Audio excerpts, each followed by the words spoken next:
Hello everyone. तो पिछले videos में हमने देखा था कन्वर्ट। इस वीडियोज़ में हम देखने वाले हैं अपने सैलरी में बोनस को कैसे ऐड करेंगे। आपके पास एक टेबल है, उसमें मल्टीपल कॉलम है और मल्टीपल्स एम्प्लॉय भी है। तो उसमें आपको क्या करना है, जितने भी एम्प्लॉय हैं उन सबको आपको दीपावली का या फिर किसी न किसी फेस्टिवल का बोनस ऐड करना है।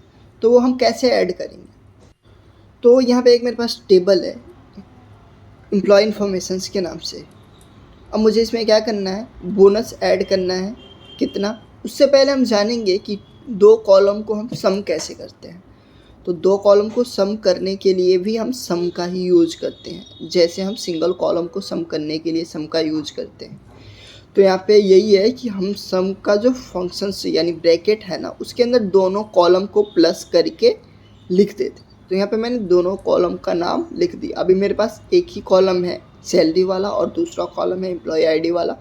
दूसरा कोई कॉलम नहीं है, मतलब सैलरी या फिर किसी और चीज़ से रिलेटेड। तो मैं एम्प्लॉय आईडी को ही सम कर दिया। तो यहाँ पे देखो, पहले मैंने क्या करा, सैलरी को केवल सम करा और दूसरी बारी मैंने क्या करा, एम्प्लॉय और सैलरी दोनों को ऐड करा। तो दोनों को ऐड करा तो दोनों का जो वैल्यू है वो डिफरेंट है।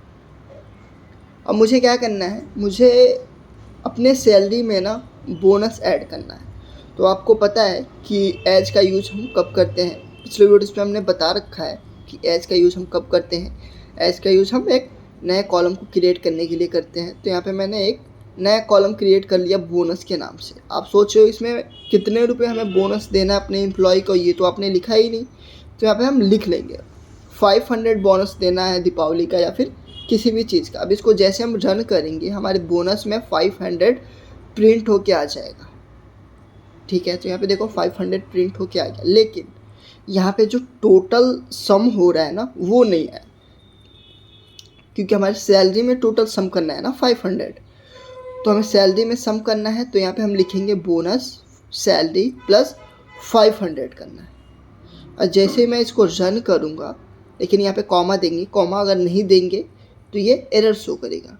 रन करते ये 500 हो गया, लेकिन आप यहाँ पे देख सकते हो नल वैल्यू में 500 नहीं हो रहा है। यानी जिसकी सैलरी नहीं शो हो रही है उसको क्या बोनस नहीं मिलेगा? नहीं, उसको भी तो बोनस मिलना चाहिए। तो उसके लिए हम क्या करेंगे, यहाँ पे नॉट नल का यूज करेंगे। ठीक है, तो यहाँ पे देखो सबसे पहले उसका कॉलम नेम शो नहीं हो रहा था, जो मैंने लिख लिया टोटल सैलरी के नाम से। और यहाँ पे देखो अब उसका कॉलम नेम भी टोटल सैलरी के नाम से शो होने लगा। अब मुझे क्या करना है, जो नल वैल्यू है ना उसको भी 500 बोनस मुझे देना है, क्योंकि उसका सैलरी तो शो नहीं कर रहा है, उसकी सैलरी तो कुछ भी नहीं है, लेकिन बोनस तो उसको चाहिए ही चाहिए। तो यहाँ पे मैं salary is null salary zero करा। अब इसको देखो, अब केवल क्या आएगा, ज़ीरो आएगा हमारे नल वैल्यू में। तो अभी हमें क्या करना है, इसमें 500 प्रिंट करवाना है। जो नल वैल्यू आ रहा है ना, यानी जो ज़ीरो आ रहा है वहाँ पे 500 प्रिंट करवाना है। तो यहाँ पे देखो, अब जितने भी हमारे एम्प्लॉय हैं ना जिनका सैलरी नल था, उसमें भी 500 प्रिंट होके आ रहा है। ठीक है, तो ऐसे हम यूज कर सकते हैं किसका, एज का बोनस हम ऐसे ऐड कर सकते हैं। देखो, अब जैसे ही मैंने 5 + 5 करा, अब ये 1000 हो जाएगा। यहाँ पे देखो 1000 सैलरी हो गया। तो उसके लिए हमें क्या करना है, यहाँ पे जो 500 जो हमने पहले लिख रखा है ना सैलरी के साथ, इसको ज़ीरो कर देना है। अब केवल 500 ही सम होगा हमारे किसमें, नल वाले वैल्यू में। तो ऐसे हम बोनस का यूज़ कर सकते हैं। ऐसे ही लग रही हमारी वीडियोज़ के साथ मिलते हैं अगली वीडियोज़ में। Thanks for watching, please subscribe my channel.